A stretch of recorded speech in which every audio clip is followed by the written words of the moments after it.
Tiffany Hayes got her ass embarrassed, obviously, in the last game versus Caitlin Clark in the Indiana Fever. She was talking stuff. It was all good when she was making shots, talking shit.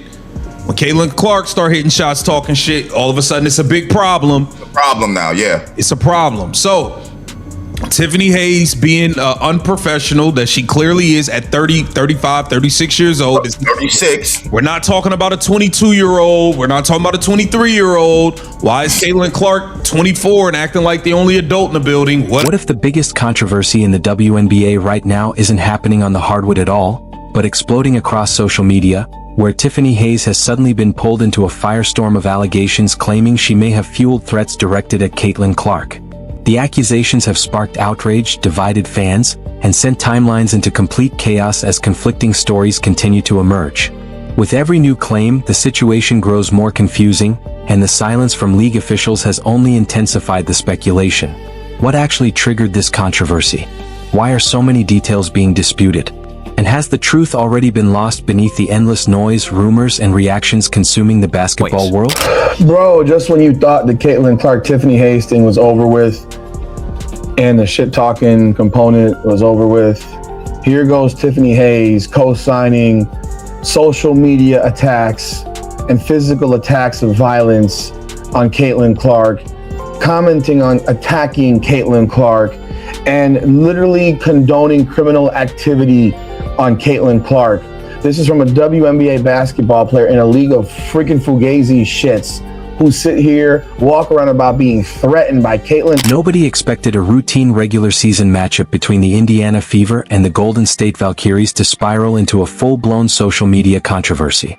Yet by the time the final buzzer sounded, the conversation had moved far beyond basketball itself. Fans weren't debating plays, stats, or coaching decisions.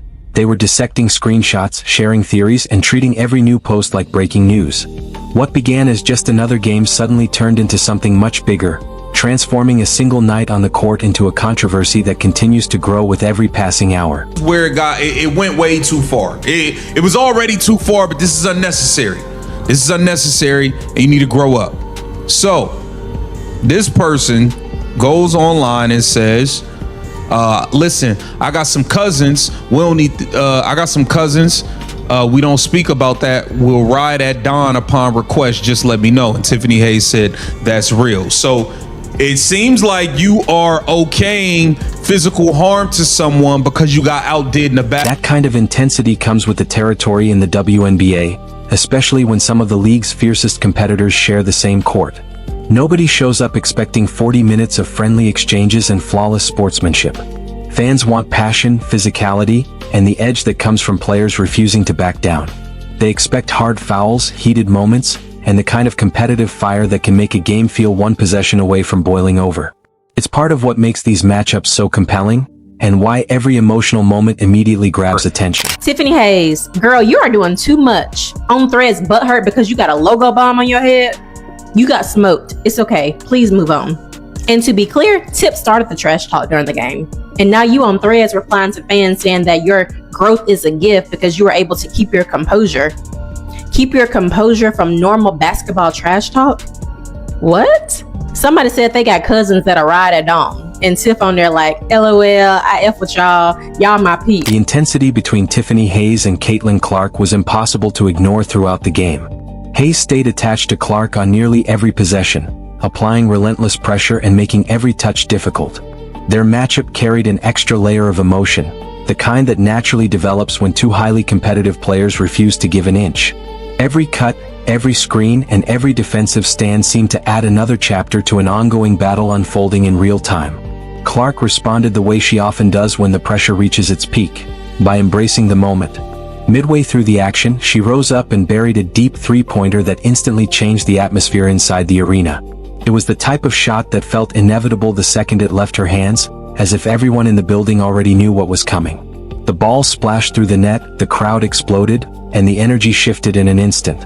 What had already been a heated contest suddenly felt even more intense, with every possession carrying greater emotion and higher stakes than the one before. And here goes Tiffany Hayes, an unhinged 36-year-old woman who's jumping on a social media post and basically co-signing a fan base to attack and cause physical harm to Caitlin Clark. You cannot make this up. If the WNBA does not step in right now and suspend Tiffany Hayes for this behavior, they are condoning it. And it wouldn't be surprising if they do condone it, because this is the type of league we have right here. The internet is on fire right now when it comes to this. That moment alone could have defined the entire night.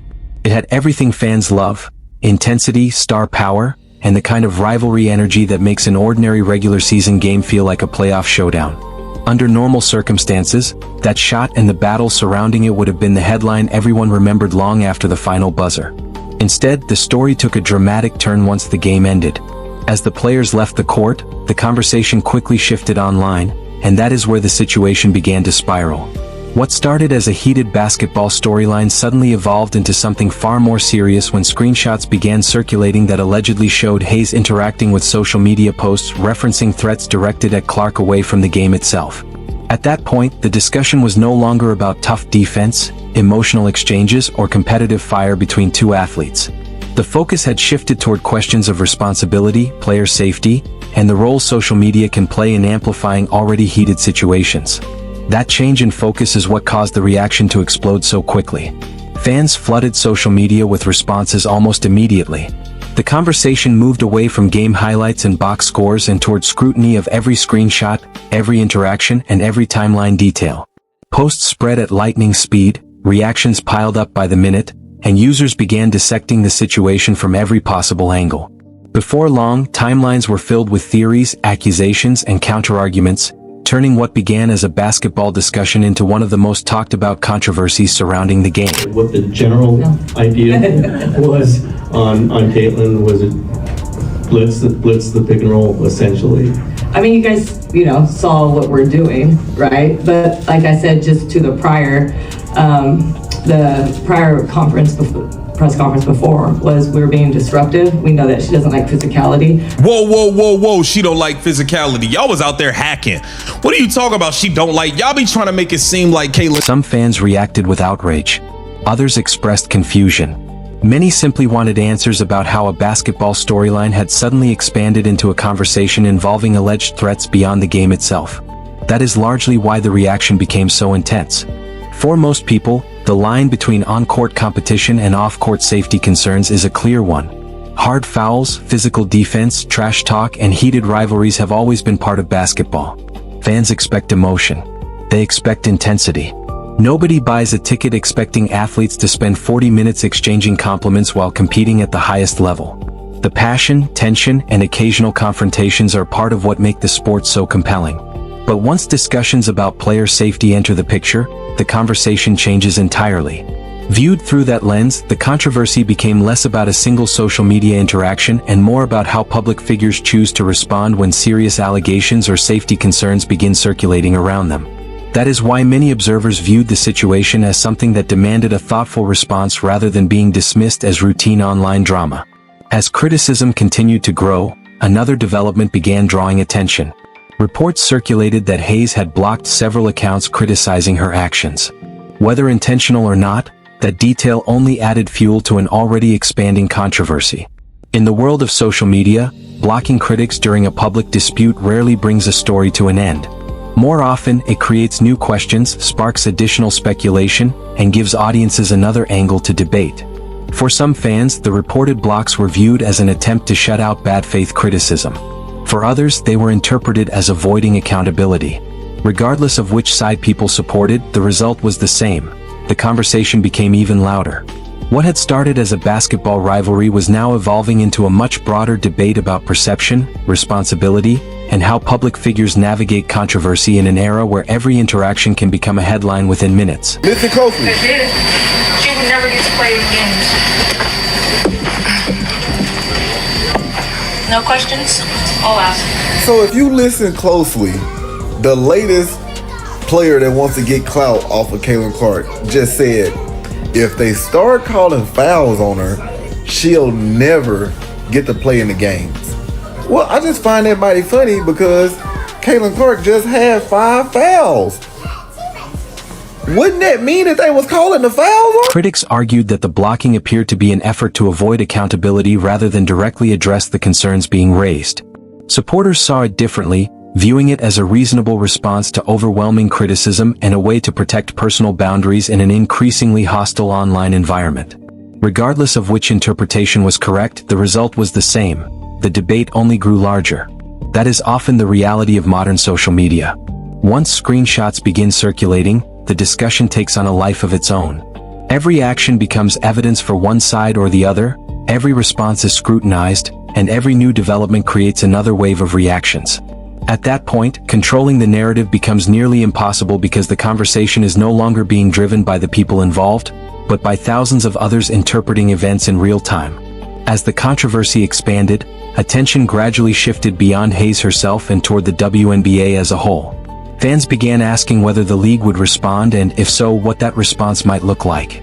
The discussion grew even louder because many observers immediately compared the situation to previous league decisions involving discipline, conduct, and public criticism. Those comparisons placed the league under a spotlight of its own. Some fans questioned whether similar situations had been handled consistently in the past, while others argued that different circumstances required different responses. Either way, the debate moved beyond a single player and became a broader conversation about standards, accountability, and how professional sports organizations navigate controversies that extend beyond the boundaries of the court. As more opinions poured in, the focus shifted from what had happened during one game to a larger question. How should leagues balance competitive intensity, public perception, and player safety when controversies spill from the arena onto social media? That question, more than any individual screenshot or interaction, is what kept the story alive long after the game itself had ended. Most of the players think and act like the WNBA old guard fans. They hate that white girl. They hate her to the core. If nobody was looking and they could just, if they could just hem Cece up for a little bit, it would make them feel so good inside. The hate in their heart. They just hate Cece 22. Fans have got a hold of this. Oof. Fans got a hold of this. If certain comments or actions are subject to formal review or financial penalties, many began asking what standard applies when a situation involves language linked to potential threats of physical harm. At that point, the conversation stopped being purely about basketball. It became a question of classification. Was this a competitive incident, a conduct issue, or something that falls under broader league policy and professional responsibility? Once that line of questioning emerged, it was impossible to ignore. The WNBA suddenly found itself under pressure from multiple directions. Fans were demanding clarity. Commentators were calling for acknowledgement. Media outlets were pushing for statements and explanation. What had started as a game night storyline had expanded into a league-wide discussion about where the boundaries of responsibility actually sit. The Golden State Valkyries organization also became part of the conversation, largely because future matchups between the teams now carry a different level of attention. When safety concerns enter the public narrative, the next meeting is no longer viewed as just another date on the schedule. It becomes an event that requires additional context and preparation. Behind the scenes, that means more than just basketball adjustments. Security considerations become part of planning discussions. Arena operations come under closer review. Crowd management and fan behavior are assessed with greater caution. Even routine logistics are viewed through a more careful lens. In situations like this, the impact extends beyond the players involved in the original moment. The ripple effect reaches teams, league officials, and event organizers, all of whom have to account for how quickly perception can shift in the modern sports environment. What once would have been remembered as a single heated game now carries a broader set of implications that follow it into every future interaction between the teams. Tiffany Hayes is completely crashing out. This comment says no way that Tiffany Hayes is this childish, very childish. A grade A cornball, Tiffany Hayes is a scumbag, bro. Now, these were some of the heated moments in the game between Caitlin Clark and Tiffany Hayes. This right before the break, we got all tied up here with 5:14 to go. Caitlin says, hey, you and me, Hayes, you and me.